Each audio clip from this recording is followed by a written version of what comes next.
This is Arthur Rosenfield from our LIC, and I'm here with Principal Joseph Reed from Information Technology High School, and we're going to learn about what Information Technology High School is all about. It's right in Long Island City, and the things that they do and the way they prepare students for their future in information technology. Welcome, Arthur. Information Technology High School is an ed-opt high school with a focus on preparing students for careers in higher ed in the fields of information technology. We currently have 4 CTE programs, which are career and technical ed programs, in Cisco, Apple, service certification, web design, and video production. We receive students through the high school application process from the entire borough of Queens, and once they are enrolled in the school, they can apply to one of our 4 academies. Information Technology High School is about to celebrate its 10th year in existence, and our focus is to prepare students for college and for success in the higher ed field. How many students are in the school?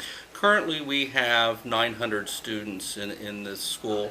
Our demographic is approximately 58% Hispanic, and 16% African American, 16% Asian, and 10% white students. But we also have 83% of our students are considered under federal guidelines as economically disadvantaged.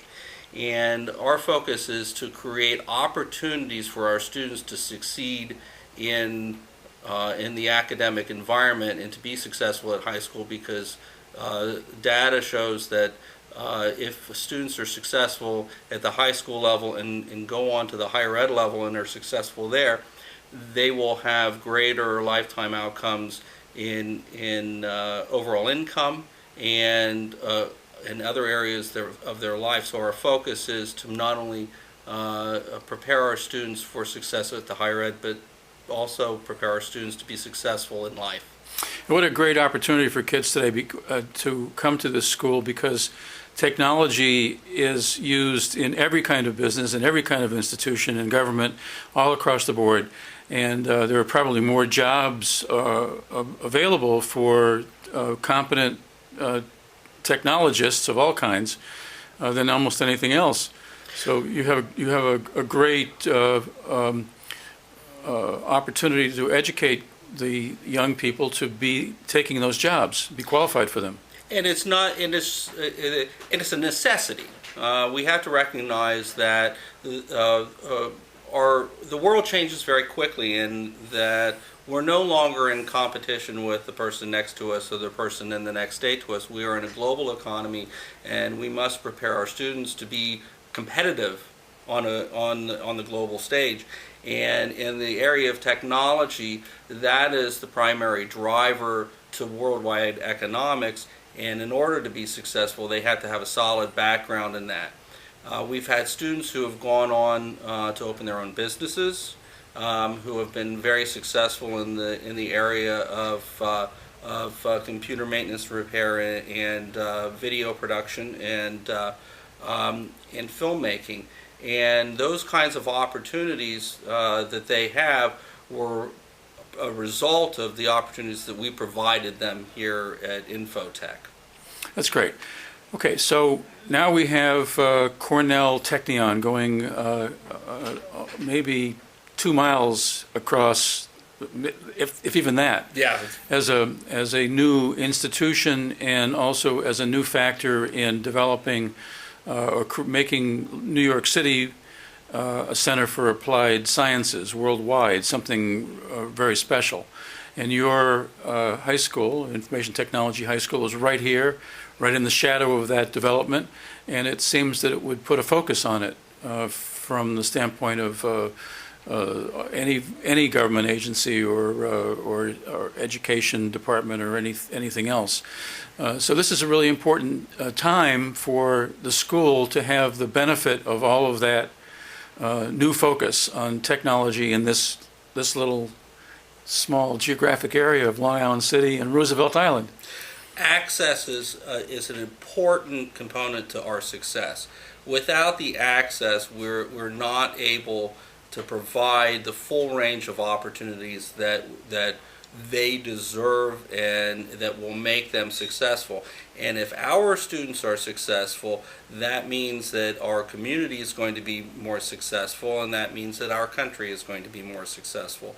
So we are building our future with these students, and by being able to provide them the access to this opportunity and the ability to move on into the middle class is an important role for us as a school. By access, you mean enabling them to be successful. That's right. Giving them and access to those opportunities that they would qualify for.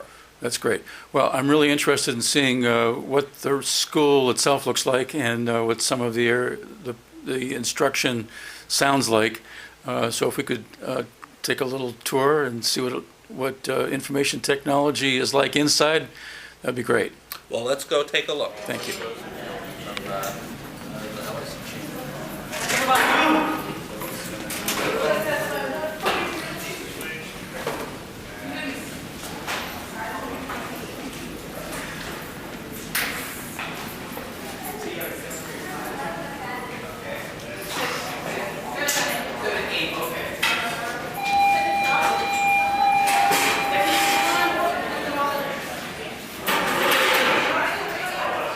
This is one of our newer labs, but even as a newer lab, these computers are at least 4 years old. The problem with technology is that it ages very quickly, and as soon as you buy new technology, the operating system is changing, the hardware is changing, and the system requirements to run the software required for the courses, it no longer meets the demands of the software. So we have those ongoing challenges where we need to refresh our technology in the building, and it's been a real challenge to do that. Well, the driver behind that is the processing speed. And The memory, but the processing speed is the primary driver of all technology. So the faster the processing speed gets, the software needs to be able to keep up with that. Yes. And then the hardware needs to keep up with it. So every time there is a major improvement in processing speed, of which is constant, it really relegates everything else.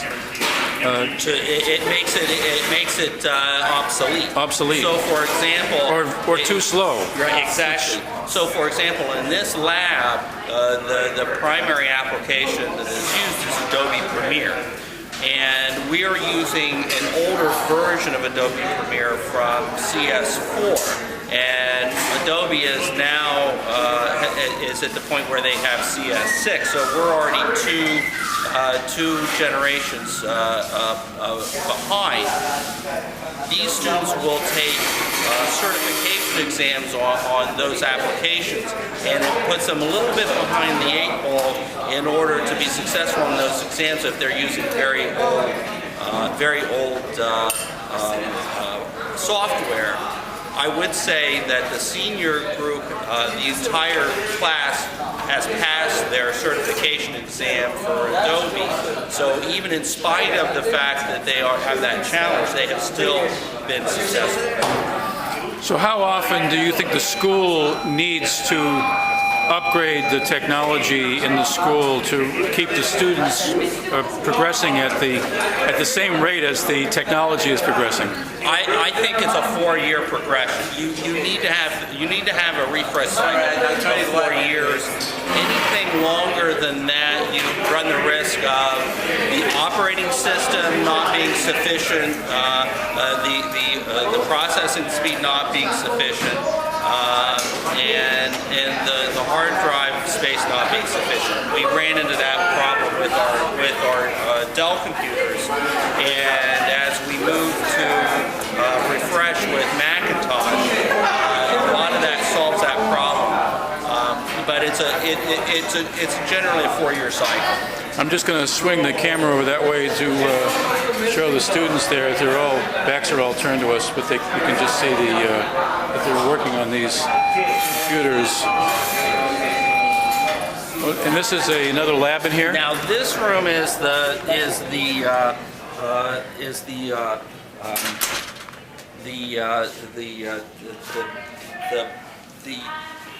prep room for the tech department.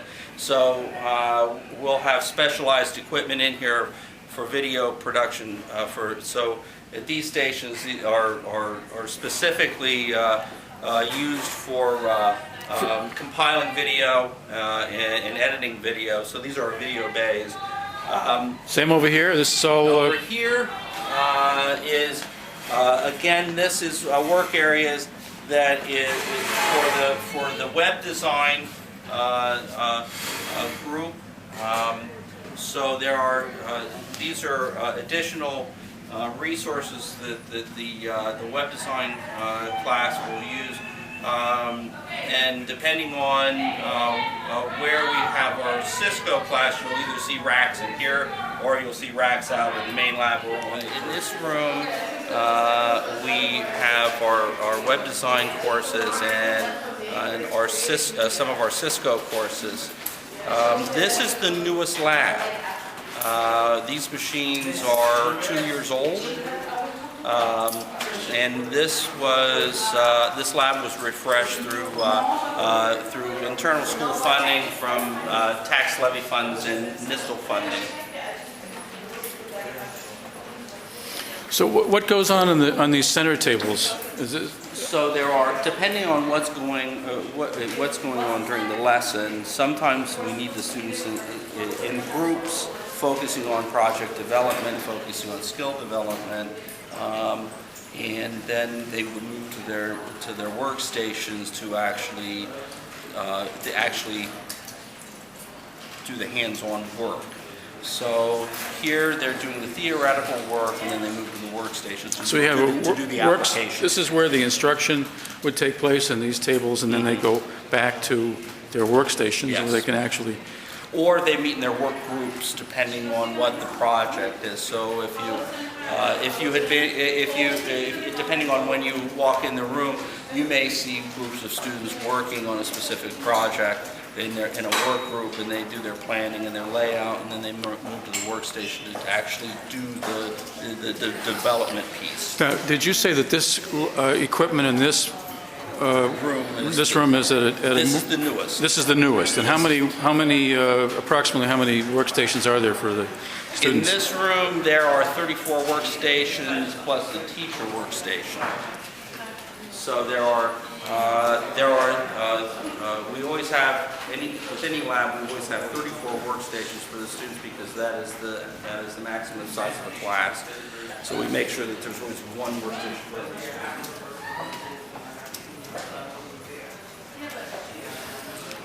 So they're all working on web design. Yeah, at this point, this group is a web design class. I don't think we need to say at this point that web access and web presence for every business and every institution and everything you can't run a successful you can't business run a without successful anything without yes. web presence. So this has become the single most important communication tool on the planet. Yes. The web sites that we all know. So preparing these students to be able to manage those websites, which is a very complicated task, is what you're doing here. Design, deployment, management, maintenance, all of those tasks are critical in order to have a successful website and to keep a website. And I might also add that the website technology itself is changing. So if you're getting the processor speed or the equipment or the software, the actual language is changing constantly, and that puts a great burden on your instruction staff to stay up to speed with that. Every year we have to refresh our curriculum to maintain alignment with industry standards.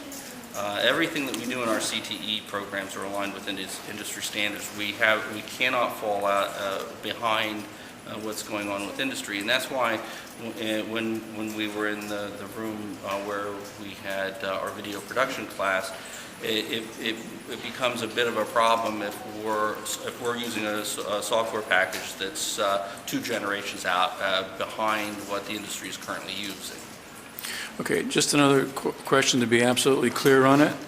The students that are in here are actually becoming certified by Adobe? Yes, And these students will take at least one Adobe certified expert exam in either Photoshop, Illustrator, Fireworks, Flash, but because of the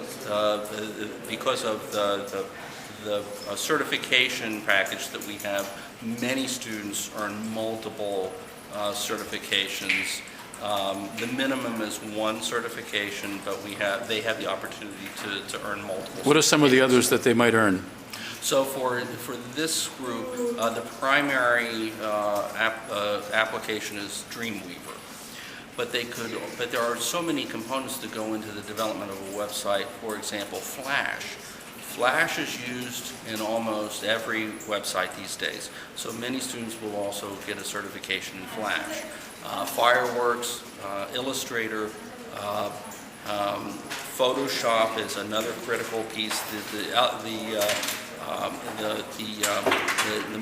manipulation and editing of still images is a critical piece. So many of them will gravitate towards earning that Photoshop certification as well. Is there any content management system that they're certified on? Not at this point. No. Not Okay. at this point. Okay, well, let's take a little further look down here. This is fascinating. I wanted to reflect on the trip. I wanted to make sure that why was it important to go there? If these are juniors, they need to start thinking about what colleges they need to apply. They need to start thinking what kind of careers they want to go, and that happens right now in September. And many of them have never visited a college campus. They didn't have an idea what it was. Which school, I'm sorry, which school did they visit? We went to Queensboro Community College here in Queens, Yes. and many of them were surprised with the machinery and the equipment and the labs, and they saw it feasible for them to go to college too. So that I want to see if they actually saw that. I saw it. I want to see if they saw it. That's why they reflect. By the way, what you're looking at up here is our online grade book. So we have a grade book that's accessible by students, parents, staff, 24/7. So that a parent can Yes. log on and see exactly what each student is Yes. doing In real time. in real time. In real time. And every time I put an assignment, it shows there. Parents have access to it, the students have access to it. They cannot go home and say, I don't have homework. If you were absent that day, It shows you're there. still accountable for the work because it's online and accessible. That's terrific. I'm just going to pan over here because I don't think anybody's going to object to to seeing the instructor that's doing this, the instructors that are doing this. You're doing a great job. So there are really 2 areas of technology that we utilize. There's the career and technical ed technology that you just saw. We're now going to see our technology that we use for instructional technology. Instructional technology allows us to further instruction within the core content areas such as math, science, English, and social studies. And it allows students access to online content, our online grade book, original source materials that are online, and so that's and digital books such as Google Books, our online books that we purchase through Follett, and ebooks. So you're going to now see the challenges that we face with the technology on the instructional side. The remaining laptop parts that actually It's a laptop cart. Now, All right. this, at one point in time, we had 510 of these. And the ones that have missing laptops are totally gone. So this whole- our this- technician has This taken- cart holds 30 laptops. 30 laptops. And right now, working, you have 19 working. 19 are of the 30 places to put this. Right, working, 19 working. working. And we only have, at this point, 2 functioning carts Carts. out of 13 originally. And what does it cost for a cart like this?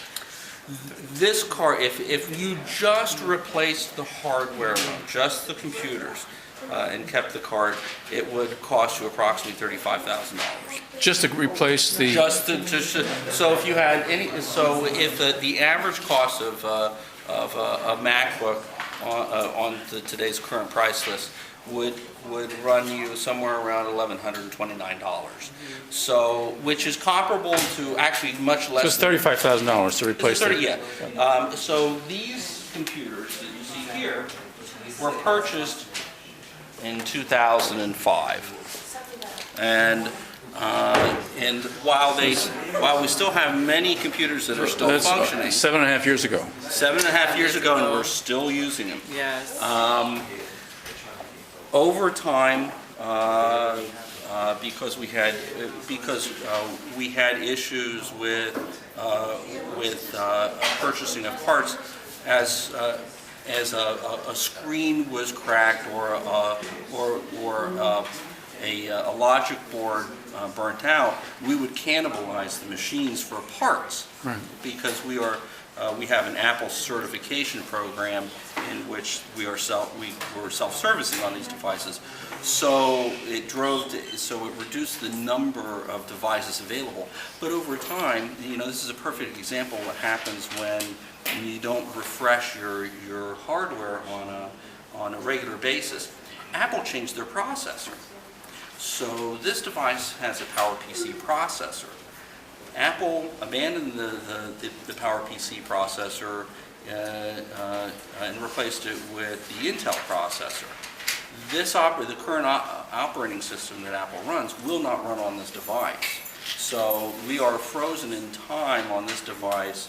All software has to be compatible with the processor. Exactly. So if they've changed the processor and you haven't upgraded the software, then the computers are basically giving instruction to the students on something which is not going to be possible So for to use in the example, future with a job. Right. So, for example, when we were next door in the lab, we talked about one of the software applications that is included in most websites, which is Flash.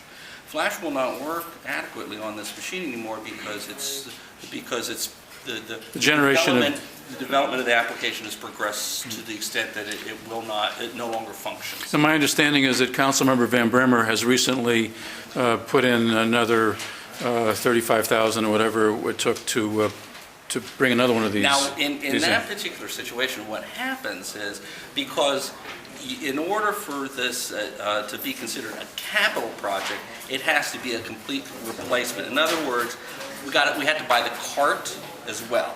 So that's 50,000 now. It's 50,000. So between the cart and the laptops, it drives the cost up. Sure.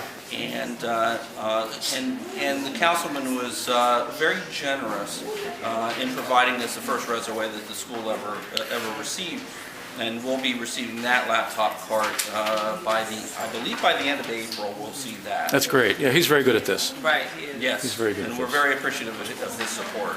Okay, so how many of these units, or how often should they be replaced? Every 4 years. 4 years, Yeah. there needs to be a replacement, not of the cabinet, But of the device. but of the devices, Yes. because that's the cycle that you have to maintain if you're going to be competitive And relevant. and relevant. Yes. Competitive and relevant. Yes. We're going to put that out on the front of the building. Information Technology High School, competitive and relevant. Yes. I think that's a good. That's very good. That's a good summary. Yes. All right. All right. This is good.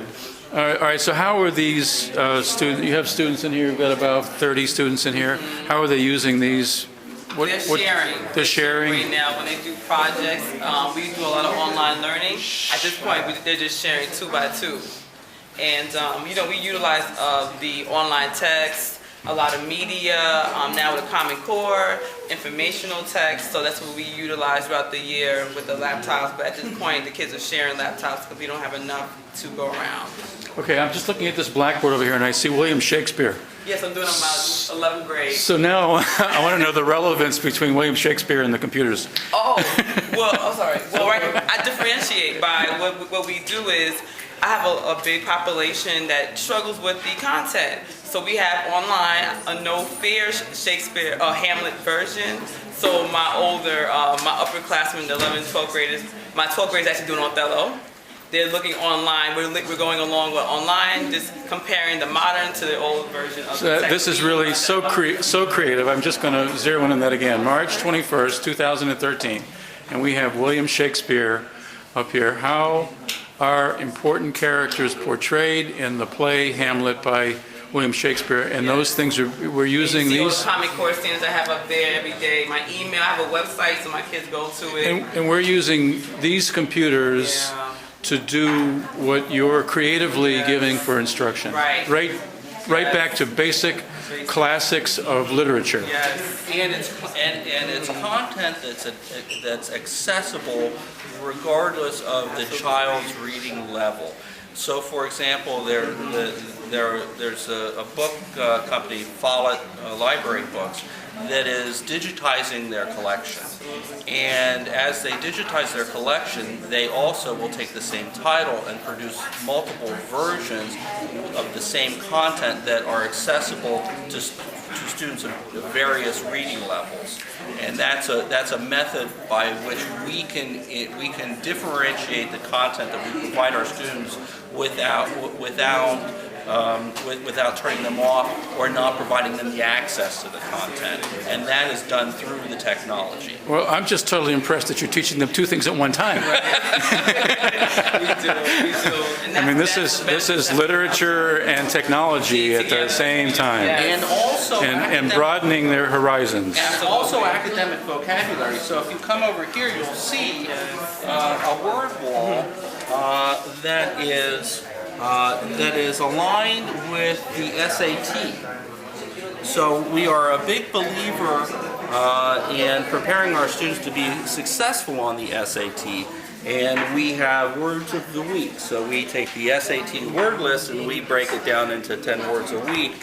And we focus, we make sure that in our classes that we include those words throughout the instruction. So my natural question is anybody on your other department making these into a blog? Now we have our word list online. Right. We have our No, but do they have these drawings? No, I don't believe we did that.